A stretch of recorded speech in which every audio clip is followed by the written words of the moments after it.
Hola, ¿qué tal amigos? Aquí comienza De Cerca, periodismo independiente, originando desde la hermosa ciudad señora de Colombia, la ciudad de Guadalajara de Buga, en el departamento del Valle del Cauca. Este viernes 7 de mayo del año 2021, originamos desde el suroccidente del país y tenemos un invitado en este espacio de Conversando en Viernes que nos presenta habitualmente nuestro compañero y amigo Alfredo José Parra, al maestro Daniel Libreros, docente universitario de la Universidad Nacional Bogotá. Doctor Daniel, muchísimas gracias, bienvenido de cerca. No, muchas gracias a ustedes y muy complacido de estar aquí nuevamente.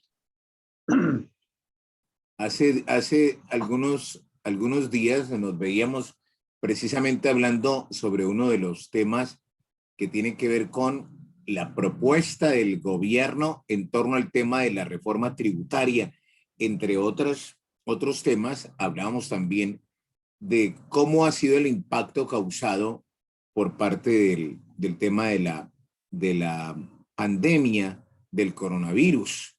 Sin embargo, en esta segundo capítulo que tenemos el gusto de hablar con usted, maestro Daniel, queremos de pronto conocer eh, cuáles considera usted que podrían ser las raíces de lo que estamos viviendo en lo económico, en lo político y en lo social en Colombia. Bueno, en lo económico, desde el punto de vista del sistema político, el sistema de dominación, eh, un fracaso muy grande de un modelo basado fundamentalmente en el extractivismo, esto es petróleo, carbón, que no da mucho empleo y destruye, por el contrario, los territorios. Por eso la población se está oponiendo ahora al fracking como posibilidad de continuación de este extractivismo y por eso hay tanta resistencia territorial frente a ese tema. Pero además porque no genera empleo, condena a la gente a una pobreza muy grande. La gestión de la pandemia, lo tocamos la vez pasada, terminó aumentando la pobreza a unos niveles alarmantes y el país, todavía podemos decir hoy, como lo decíamos hace 8 días, el país conoce 500 muertos por día, las unidades de cuidados intensivos llenas, es decir, un fracaso muy fuerte de toda la política económica. Socialmente eso se está expresando una desesperanza enorme, porque sale a la calle después del 28 de abril, es el paro que fue convocado el 28 de abril, que fue convocado por las centrales, pero las centrales lo abandonaron. A decir verdad, las centrales el sábado 1 de mayo salieron con la definición de que el paro o la movilización del 1 de mayo en pleno paro y cuando ya empezó una represión tan fuerte contra el mismo, particularmente en Cali, que fue la ciudad que, digamos, que tuvo la presencia de mayores movilizaciones y fue enfrentada abiertamente por el famoso SMAT, Escuadrón Antidisturbios, que es compuesto, digamos, gente que entrenan como máquinas de guerra. Eso es cómo se viste, de los cascos, los emblemas que llevan, el tipo de armas que llevan, que además fueron autorizados para disparar sobre los cuerpos de los manifestantes. Esto ha tenido un costo enorme, estamos hablando de aproximadamente 30 muertos. Y un dato que es alarmante, el bloque de búsqueda que tiene una lista institucional en la Fiscalía reconoce más o menos 397 desaparecidos. Allá en Buga, hace como 2 días, utilizaron aéreas, helicópteros, le disparaban a la población desde el aire. Hay algunos desaparecidos ahí en el Sena, a la entrada de Buga por la carretera panamericana. Es decir, eso confirma el manejo que se le viene dando a la militarización. Pero decía, el problema social entonces fue crear una franja enorme de adolescentes y jóvenes desempleados, sin educación, desesperanzados. Este modelo terminó produciendo una masa juvenil, una gran franja juvenil que no tiene ninguna esperanza, ninguna expectativa, digamos, en el futuro inmediato y en el futuro largo, diríamos, de posibilidad de solucionar sus problemas vitales y que ven cómo sus familias están fracasando económicamente, cómo están siendo llevadas a un proceso de pauperización enorme, como no tienen salud en medio de la pandemia, y las estadísticas sobre pobreza en Colombia son alarmantes. Esa gran franja, digamos, de pobres jóvenes, que tú los ves en las manifestaciones, pues estar entre los 18 y los 25 años, es lo que está apareciendo en las refriegas, en las protestas, respondiendo a una política que no tiene sentido, que es la de criminalizar la protesta social, criminalizarla de una manera cada vez más abierta y desembosada, son los que aparecen en lo que se conoce como la primera línea, o sea, los enfrentamientos. Y se le enfrentan directamente a la policía, insisto, porque no tienen nada que perder y porque están viviendo una situación insoportable. Entonces hay aquí un gran problema social. No hay empleo, hay una informalidad creciente, no hay sistemas de salud, lo cual obligaría a plantearnos un cambio en el modelo económico, un cambio que permita una política redistributiva. Habíamos hablado de la reforma tributaria como intentaba castigar todavía más la canasta familiar básica y el nivel de vida precario que tiene la población, y la población lo entendió y por eso podemos decir hoy que cayó la reforma tributaria. Y cayó la reforma tributaria, además cayó Carrasquilla, que era el ministro de Hacienda, y cayó todo su equipo económico. Es decir, la tosudez del gobierno de estarle garantizando al capital financiero internacional, a las calificadoras de riesgo y al Fondo Monetario, el pago de la deuda por encima de la pobreza de la gente, terminó explotando en un conflicto social que ha significado hasta ahora la caída de la tributaria y del ministro que la empujaba. Entonces, esa explosión social requiere que nos abramos a un diálogo mucho más participativo. El gobierno ahora está tratando de hacer un entramado de fuerzas políticas tradicionales y secciones, y, digamos, fracciones políticas que se han dividido los partidos tradicionales para hacer una especie de gabinete de unidad nacional, es decir, donde entren todas las fuerzas, y tratar de hacer un pacto institucional que dejaría por fuera la calle y la protesta. Eso produciría una, si se llega a consolidar, digamos, esa estrategia del gobierno, es decir, mantiene la militarización, pero llama a un acuerdo por arriba entre los partidos, lo cual produciría, para completar tu pregunta, ya en el terreno de la política, no solo en lo económico social, sino en el terreno de la política, una fractura entre las instituciones y la calle que pueden precipitar temas de violencia más alta en el futuro próximo. Y creo que estamos en un momento de tratar de encontrar soluciones. La ilegitimidad del gobierno con el tipo de política que ha hecho frente a la protesta es enorme. En la Puerta de Alcalá ayer en Madrid una movilización muy grande contra el gobierno colombiano, también en Nueva York, en la famosa avenida 42 cerca de Wall Street, también una marcha enorme de colombianos en Nueva York y de gente que acompaña, pues porque ya no se trata solo de colombianos, sino que esto se volvió un problema humanitario a nivel internacional. Ya se pronunció la Oficina Regional de Naciones Unidas para Colombia, se pronunció Human Rights, se pronunció la Organización de Estados Americanos, todos diciendo que no es posible que se le dé un tratamiento de guerra y de criminalización de la protesta como se está dando en Colombia. Entonces, si se mantiene un modelo económico de estas características, excluyente, que produce más pobreza y desempleo, y al mismo tiempo se sigue intentando, se sigue prolongando una política de represión, la situación es mala a futuro. Creo que estamos en el momento de un corte de camino, de reconocer el problema y de abrirse no solo una institucionalidad bastante precaria, para, sobre todo para estos jóvenes, que son los que están encabezando las marchas, que además tiene mucha legitimidad, ¿no? Los barrios los apoyan, la gente sale a apoyarse en los barrios. Yo he visto aquí en Cali, en los puntos de corte que llaman barrios enteros, yendo a darle a los adolescentes comida, dándoles incluso agua por si les cae gases, pimienta, leche, para que se echen en los ojos. Es decir, que hay una solidaridad enorme.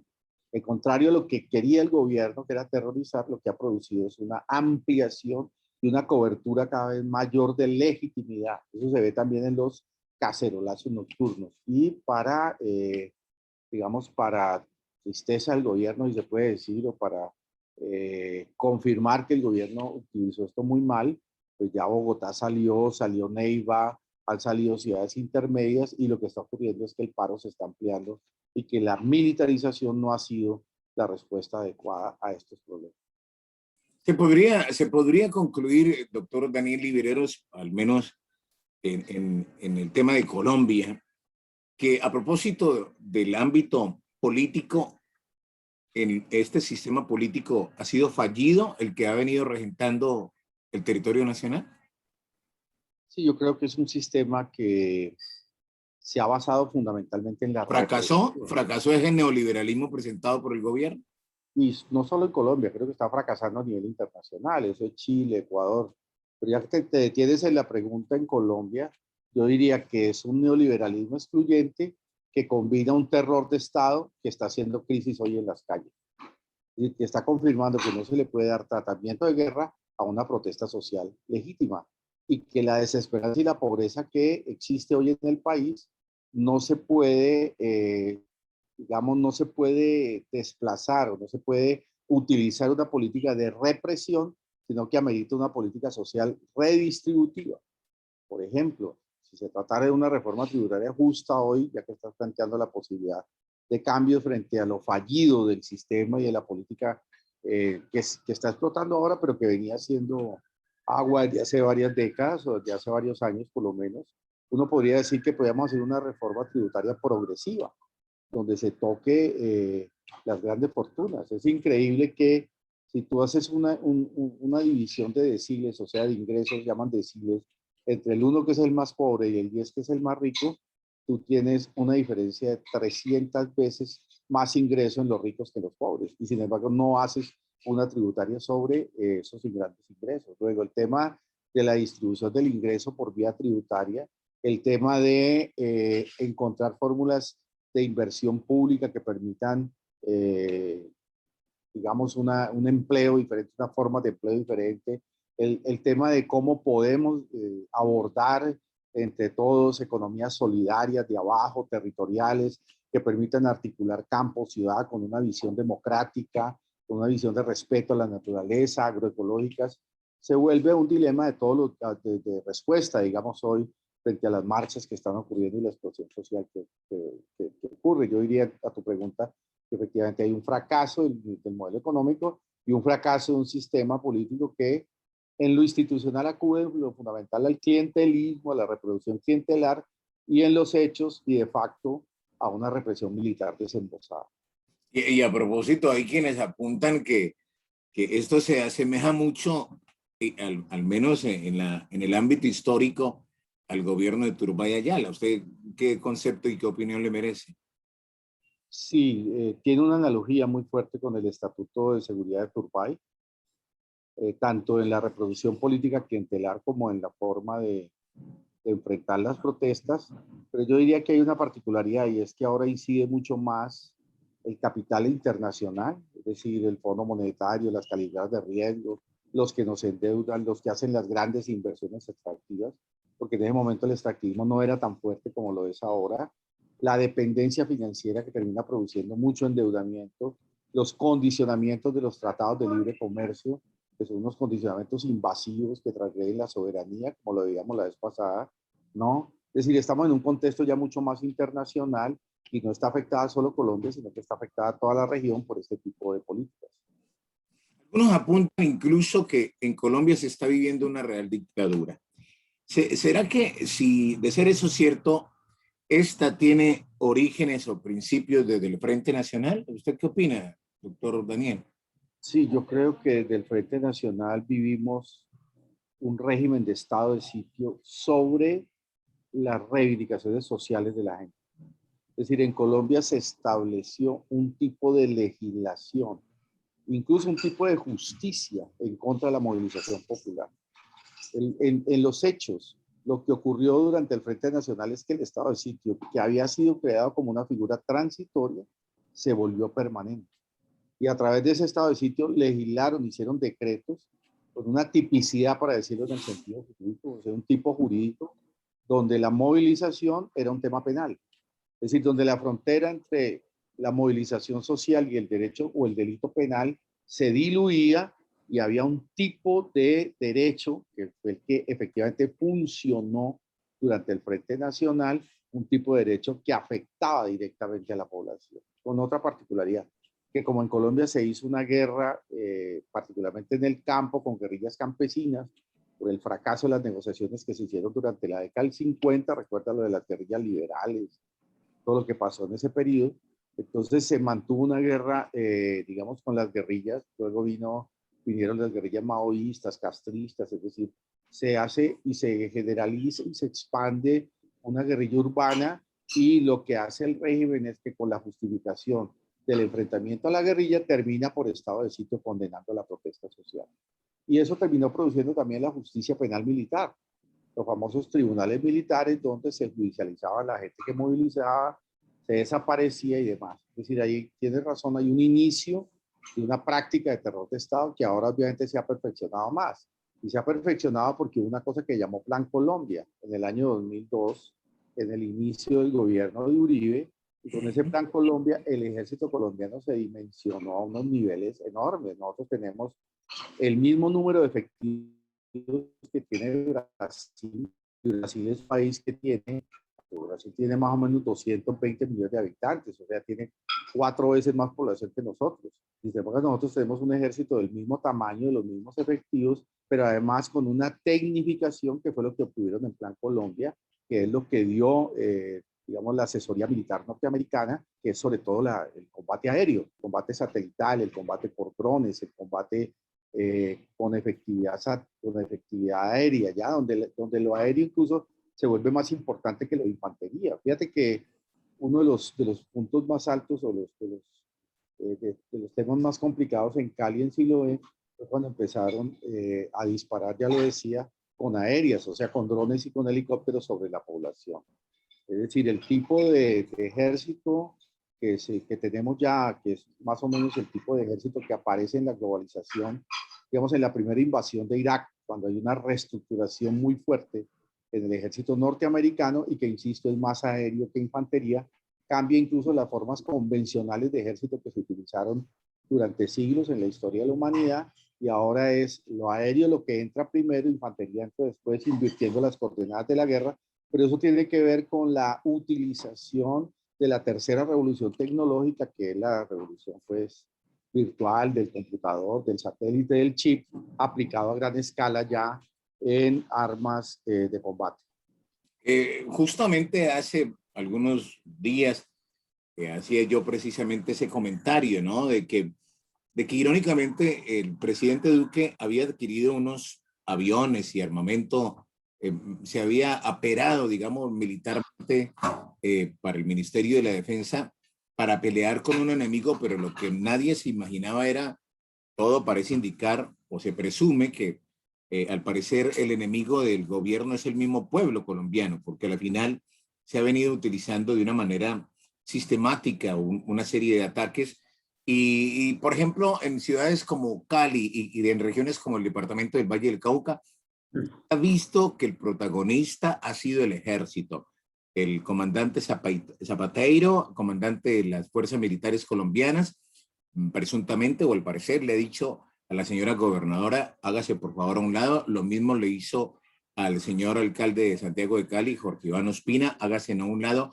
¿No será, doctor Daniel, que a propósito son los militares y la élite político-económica el verdadero poder detrás del trono de Iván Duque?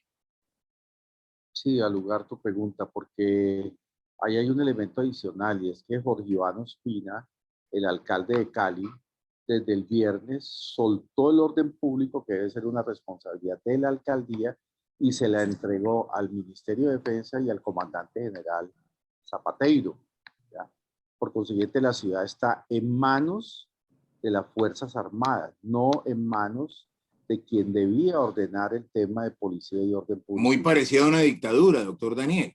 Exactamente, me quitaste la palabra. Ahí hay una continuidad con tu pregunta anterior, es decir, con el régimen de estado de sitio. Prácticamente una ciudad sitiada militarmente, con un golpe de estado o digamos una aplicación del estado de sitio en la localidad y en el departamento. Fíjate lo grave que pasó en Buga y lo que está pasando en otras ciudades del departamento, ¿no? Una ciudad controlada directamente por el comandante general de las Fuerzas Armadas, que ha dicho que como sea a sangre y fuego, él saca a los manifestantes. Entonces, por la figura esta jurídica de la asistencia militar, terminamos en un control directo del ejército en continuidad con la tradición del estado de sitio, pero ahora pues con unas armas más sofisticadas con unos mecanismos de actuación de la policía, ¿no? Y del ejército mucho más fuertes, mucho más Hay, que, tecnificados. hay quienes incluso, ustedes amables televidentes y amigos de cerca, usted, doctor Daniel Libreros, consideran que se superó en desaparecidos políticos y en exterminio de partidos opositores a las dictaduras del Cono Sur. Y algunos señalan que justamente estamos en una narcodictadura. ¿Cuál es su opinión al respecto? En la primera parte de tu pregunta, diría que también es muy pertinente. Uno puede decir que el régimen de Pinochet generó una violencia brutal y Piñera de alguna manera fue continuidad de eso, ¿no? Una de las discusiones que hoy tiene el movimiento juvenil, sobre todo que también allá se expresa mucho juvenil, pero digamos el movimiento de protesta chileno, no sé si conoce la consigna, es porque iban a subir 30 pesos el metro en Chile. Entonces los adolescentes también, que es esta capa que se está creando en América Latina, ya te lo decía, empezaron a decir ni 30 pesos, ni 30, ni 30, ni 30, ni 30 pesos, ni 30 años de dominación constitucional, porque partían de la base de que el esqueleto de terror de Estado de la dictadura se mantenía una vez salido Pinochet del poder. Es decir, que aquí tiene que ver con que los modelos económicos se cristalizan también en forma muy autoritaria y en forma de represión. De hecho, no se han podido judicializar los militares chilenos responsables de tanto muerto que hubo durante la dictadura, al igual que pasó en Argentina y al igual que pasó en otros sitios que vivieron, otros países que vivieron esa dictadura. Lo que quería llegar era a este punto. Con todo y lo que es Pinochet y lo que se, perdón, Piñera como tradición de Pinochet y lo que se dice en las protestas chilenas, hubo mucho menos muertos en más o menos 2 meses que duró la protesta en Chile y en los 8 días que llevamos corridos en Colombia, y mucho menos desaparecidos. Es decir, que hay mucho más terror de Estado en Colombia que en regímenes que vienen de continuidad dictatorial. Es decir, que la caracterización esa de que Colombia es una democracia, hay que revisarla profundamente porque tú tienes unas elecciones parlamentarias y presidenciales, pero en los hechos lo que garantiza el funcionamiento del sistema político no son esas instituciones, sino el terror de Estado y el militarismo, y lo está desnudando hasta el cansancio. Por eso venimos insistiendo en toda la solidaridad que se ha abierto en América Latina y en el mundo, que al fin se está desnudando de verdad lo que es el régimen y el sistema político en Colombia. Ahora, con relación a lo que tú notas de lo narco, pues tú sabes que en Colombia el narcotráfico invadió los espacios institucionales. No sé si recuerdas que Salvatore Mancuso, cuando todavía reflejaba o era parte de la dirección de las AUC, llegó a decir abierta y cínicamente que ellos controlaban el 30% del Congreso. Es decir, que de la guerra que hicieron, donde asociaron paramilitares con narcotráfico, pasaron a una organización política de los territorios hacia el centro, que les terminó, o que terminó produciendo un control de los parlamentos, de la justicia en mucho, es decir, una erosión de la institucionalidad que hoy también estamos pagando y que es parte, pues, de este funcionamiento político donde el narcotráfico gana mucho espacio. A decir verdad, ese narcotráfico también se explica por lo que es hoy el sistema financiero internacional, porque en eso hay una doble moral. Carrasquilla, por ejemplo, es un personaje, para decir un personaje que salió ahora, que montó unos fondos en dólares en Panamá y vino y con ese dinero endeudó a los acueductos locales de municipios de menos de 10.000 habitantes, cambió dólares a pesos sobre la base de un artículo que él hizo en el propio plan de desarrollo del primer gobierno de Uribe cuando fue ministro de Hacienda.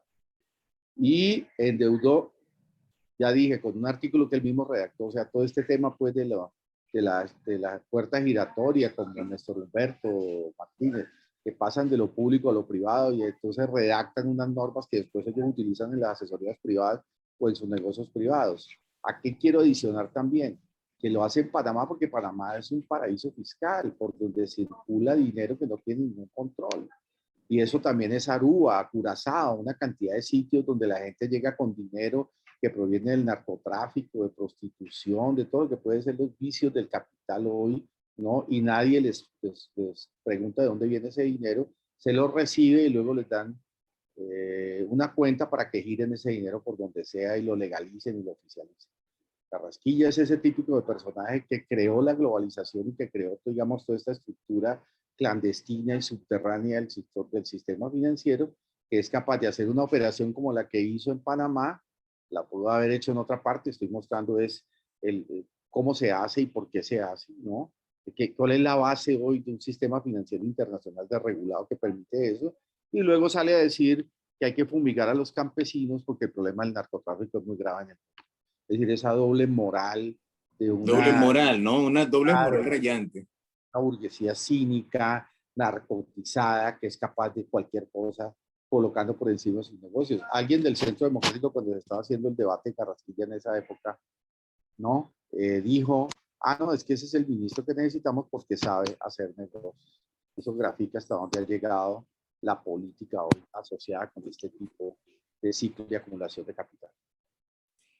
Las manifestaciones y las protestas en Colombia en diversas municipalidades del territorio colombiano lograron que por lo menos Duque frenara el tema de la propuesta de la reforma tributaria.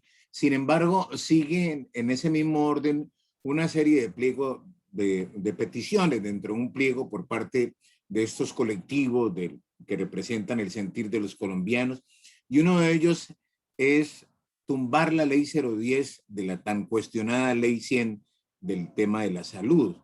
Eh, ¿Será que se logra? Y otra petición es, incluso algunos van más allá, piden la cabeza de Duque en el entendido de que renuncie a la presidencia. En ese evento de que el presidente Iván Duque Márquez renunciara a la presidencia de Colombia, ¿qué le esperaría a Colombia? Bueno, digamos, yo creo que la calle, la gente que está en la calle entendió que el problema no solo era la tributaria, sino que seguía la salud, la reforma de la salud, lo que tú dijiste, el 010, el pensional y la laboral. Es que era parte de todo un paquete. Porque ¿qué hace el capital internacional que endeuda y que controla estos países? Ojo que no es solo el de afuera, también los grupos económicos internos están asociados a eso. Cuando estamos hablando de capital financiero, estamos hablando de los bancos internacionales, pero también estamos hablando del Grupo Sarmiento, del Grupo Ardila Luble, del Grupo Santo Domingo, de Gilinski, en fin, los grandes que llamamos acá cacaos, que se han asociado con los capitales financieros internacionales por una vía de regulación de capitales que permite que los sistemas financieros se articulen y se hagan negocio en todas partes. Bien, dicho eso, entonces la gente empezó a entender que no solo era la tributaria, ellos, digamos, la calle entendió, la movilización callejera entendió que efectivamente la tributaria iba a castigar el consumo y iba a deteriorar todavía más una calidad de vida que había caído unos niveles dramáticos de la pandemia. Pero entonces también la gente dice, con semejante situación de salud nos van a colocar una reforma de salud que todavía va a privatizar más. Mira este dato, los medios de comunicación aceptaron, incluso los que conocemos, ¿no? Los convencionales, que también están controlados por grupos económicos, y es uno de los grandes problemas que tenemos. Por eso estos ejercicios que estamos haciendo son tan importantes, y las redes alternativas y demás. Los medios de comunicación reconocieron que en Barranquilla se murieron 390 personas sin que la EPS se reportara, o sea, sin que la EPS tomara cuenta del asunto. Es ese modelo donde la plata de las cotizaciones y el Estado va a una bolsa que se llama EPS, y ellos detienen los giros a los hospitales, que son las IPS, mientras hacen negocios, compran títulos, papeles. O sea, es la financiarización también de la salud, cuando podríamos tener un sistema de salud que vaya directamente a fortalecer la red hospitalaria, y vaya directamente con recursos que pagamos los colombianos a mejorar las coberturas de salud. Y eso que fracasó en la pandemia, pues para no hablar de que de los 500 muertos día, hoy en Colombia el 80% son pobres, y eso tiene una lógica por cuanto el que es pobre no tiene defensas inmunológicas. O sea, si tú no estás comiendo de no harina, o estás comiendo 2 de 3 comidas al día, como están las estadísticas de las últimas encuestas de hogares, pues ¿cómo vas a fortalecer tu sistema inmunológico en medio de la pandemia? La pandemia también está cruzada y atravesada por la pobreza. Entonces la calle empezó a entender, la movilización callejera empezó a entender qué era también la salud y las otras que venían. Yo creo que el paquetazo, lo que podemos llamar un paquetazo, utilizando el término convencional que digamos, por el cual se clasifica en América Latina este tipo de exigencias de instituciones financieras internacionales, en este caso calificadoras de riesgo, ¿no? Ya el paquetazo de Duque ya empieza a ser cuestionado en la totalidad, no solo la tributaria. Yo le doy muy pocas posibilidades a que ese paquetazo pase por el Congreso de la República, por lo menos en los últimos meses, en el marco de la profunda inestabilidad a la cual ha quedado condenado el Congreso y el Parlamento por la vía de lo que está ocurriendo hoy en la calle. Eso es, digamos, el primer punto. Yo creo que la gente ya no se va a levantar de los sitios de paro y de movilización hasta que no haya una solución por lo menos transitoria a ese problema. Y dos, o por lo menos un levante o compromiso del gobierno de que en este periodo legislativo no la va a presentar. Ahora, si la movilización sigue, si no viene el pacto, si no sirve el pacto que intenta Duque con los partidos tradicionales, si la gente sigue como está ocurriendo ahora en grandes movilizaciones y no la pueden detener militarmente porque, sigo insistiendo, ellos combinan la militarización con un intento de pacto por arriba de los partidos. Eso es lo que están haciendo. No es descartable, pero eso no lo podemos ver desde ahora, ¿no? Eso va a depender de la movilización y de las fuerzas que coloque, digamos, en el terreno de expresión política más allá del momento ahora. Puede abrirse una crisis institucional que obligaría, como ya se empieza a decir, a elecciones anticipadas y a la posibilidad de ¿O no convocar. será que por el contrario, doctor Daniel, perdóneme, no será que por el contrario puede dar un estado de conmoción interior? Es que son las dos opciones. Ellos están discutiendo, de hecho, están discutiendo estado de conmoción interior.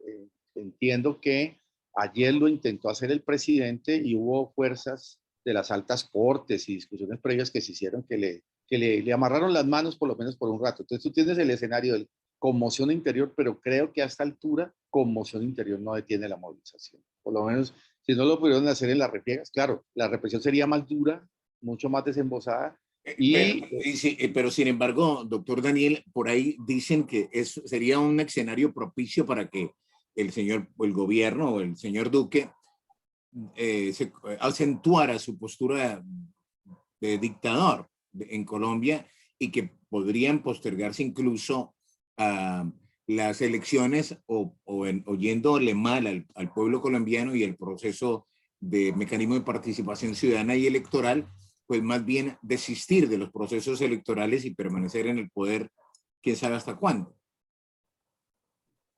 Esa es una opción, pero yo la veo difícil por el aislamiento en que ha caído el gobierno, digamos, por la necesidad de tener que acudir ahora a un pacto institucional. No es descartable, es decir, si ellos logran el estado de conmoción y parar la movilización con el estado de conmoción interior, podían, no creo que hasta alargar el periodo de Duque, pero sí aguantaría Duque por lo menos hasta las próximas elecciones. Pero de todas maneras la crisis institucional que se abría sería muy grande, sería muy fuerte. Y creo que de momento no han podido controlar la movilización callejera. Ese es el problema que ellos tienen. Por consiguiente, no van a establecer solamente represión, sino ver la posibilidad de acuerdos para tratar de desactivar la legitimidad de la protesta. Creo que ese es más el camino. Y si no se logran esas dos estrategias de contención, podría ser la otra opción que me estabas preguntando anteriormente, que creo que no es descartable tampoco. Todavía no aparece, digamos, en el horizonte, pero en estos procesos estoy viendo una radicalidad cada vez más fuerte. O sea, la gente la matan, la desaparecen, y tú lo que ves en movilizaciones mucho más grandes. Por ejemplo, la movilización que hubo hoy en Bogotá, en Medellín, en otras capitales es muy grande. O sea, lejos de correr hacia atrás a la gente, lo que estamos viendo es un aumento de la movilización. Entonces, digamos, esa apuesta está abierta y no es descartable también una crisis institucional de esas características. ¿Qué carta le queda en la mano a Duque para jugar en esta partida donde hasta ahora va ganando la movilización? Tratar de desactivarla, digamos, con un pacto institucional.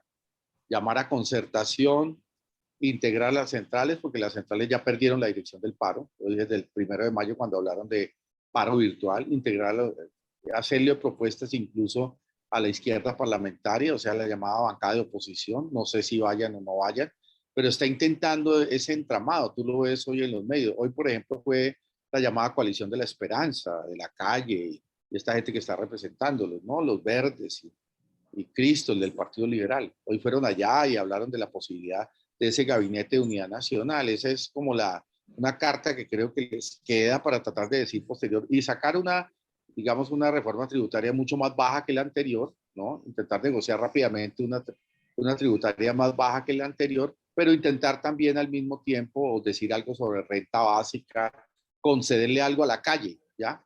A la movilización callejera para tratar de desactivarla.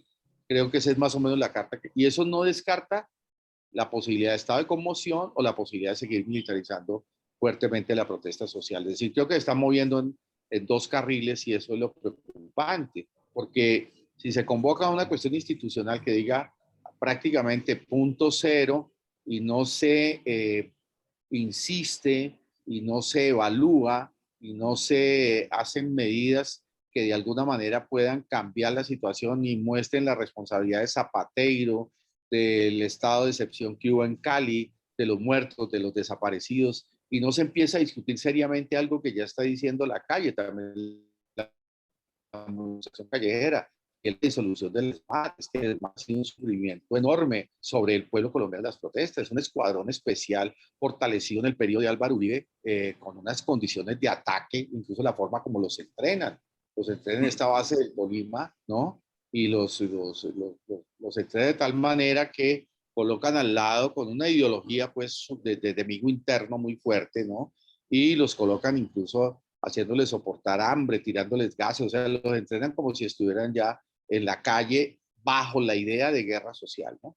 Entonces, esas reivindicaciones se van a desarrollar. Yo no sé si se puedan conseguir de momento, pero en el imaginario del colombiano y la colombiana hoy de la calle está absolutamente claro que sea ahora o sea después, ese va a ser un tema central a discutir en la población colombiana en el futuro inmediato. Y justamente ya terminando este espacio de Conversando en Viernes, que habitualmente lo presenta Alfredo José Parra Parra, hoy con el doctor Daniel Libreros, experto en todos estos temas, docente universitario de la Universidad Nacional de Bogotá. ¿Cuál debe ser la postura del colombiano de a pie, del ciudadano, en esta partida que se lleva entre manifestantes, gobierno y la ciudadanía?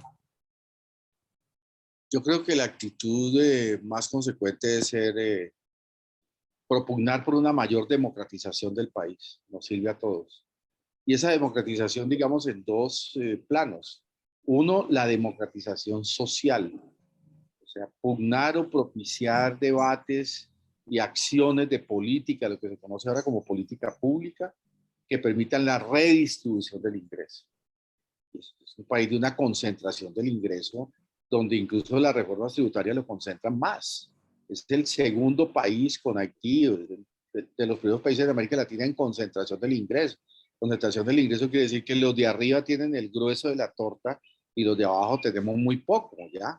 Esa concentración no puede seguir, incluso hasta el Vaticano ha dicho, no solo en el neoliberalismo en general, que podemos utilizarlo por la vía de la famosa última encíclica, la Tutti Fraternity, que cuestiona el tema de la desigualdad y la concentración del ingreso, sino que en Colombia eso es todavía más fuerte que en el promedio internacional. Tributan menos los ricos y los super ricos en Colombia que a nivel promedio internacional. Entonces creo que se abre un debate muy fuerte sobre qué tipo de tributación, qué tipo de políticas públicas, qué tipo de política social, el tema de las necesidades básicas de la población. O sea, la pandemia demostró que no podemos seguir con esos niveles de ausencia de servicios de salud, de privatización, de ausencia de educación, de desempleo, ¿no? Es decir, hay que abrirse a una política económica diferente, no solo la tributaria, redistributiva y pugnar por solucionar las necesidades básicas de la población. Y eso requiere que estos espacios, la escuela, las emisoras comunitarias, las comunicaciones alternativas, insistan muchísimo en eso, porque hay un desconocimiento y hay una política programada por los medios de comunicación de banalizar estos temas. Entonces, todo lo que ves es en los horarios triple A, en la televisión y en los medios masivos de comunicación, programas banales de concursos, novelas, algo totalmente frívolo que es, a mi modo de ver, deliberado para que no entendamos en lo posible la gravedad de lo que se está jugando en Colombia hoy. Ese es digamos, un primer punto. Y el segundo, creo que la calle abierto, la movilización callejera, o yo lo llamo la calle, pues, la calle abierto, una fractura con la institucionalidad, o ha profundizado, mejor ya estaba, digamos, mejor ha profundizado, que si no nos abrimos a buscar mecanismos diferentes, donde la población no solamente discuta, porque este es uno de los grandes problemas de la Constitución del 91. Te habla de democracia participativa, pero en los hechos es profundamente elitista y exclusiva y exclusivista. Por ejemplo, te dice, discutan el plan de desarrollo, pero el gobierno toma las conclusiones de los planes de desarrollo, ponen a hablar a las juntas de acción comunal, a los sindicatos en todas las localidades y demás, son departamentos. Y cuando llega la hora de decisión, dice, ah, no, pero es que el gobierno es el que recoge y presenta el proyecto de ley. Que vamos a hacer un plebiscito de tal cosa. Ah, pero primero lo tiene que apoyar el Congreso y luego tiene que apoyar la Corte Constitucional. O sea, es un temor a la participación directa. Incluso los propios, a la propia democracia participativa que convoca la Constitución y está filtrada siempre por la representativa, por el poder presidencial. Hay un temor a que la gente opine, pero no solo opine, sino gane espacios reales de instrumentalización de una política alternativa. Entonces creo que el compromiso ciudadano sería no solo en la democracia social, sino en la democracia política, tratar de abrir un espacio de representatividad y democracia directa desde las localidades hacia el centro, que permita tratar de encontrar un sistema político también mucho más democrático, que no es simplemente el discurso de que lo democrático es que participamos en elecciones, porque sabemos cómo se controlan las elecciones, sabemos lo que es la registraduría, sabemos lo que son las formas clientelares tradicionales de los partidos, sino se trata de una forma diferente de apropiación pública de la política que significa una democratización efectiva del país.